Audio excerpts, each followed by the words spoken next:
గుమగుమలాడే నెల్లూరు చేపల పులుసు రెడీ. హాయ్ ఫ్రెండ్స్, ఎలా ఉన్నారు? ఇవాళ నెల్లూరు చేపల పులుసు చేస్తున్నాను.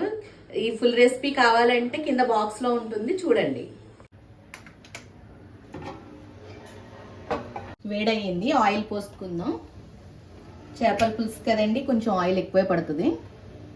జీలకర్ర, వెల్లుల్లిపాయ, మసాలా ముద్ద, ఆనియన్ పేస్ట్,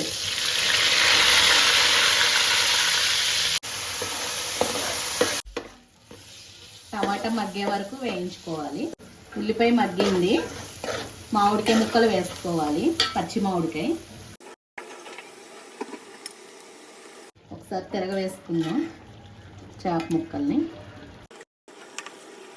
ఇందాక చేపలు నానబెట్టాం కదా, చింతపండు వాటర్ కొద్దిగా వేసుకోవాలి.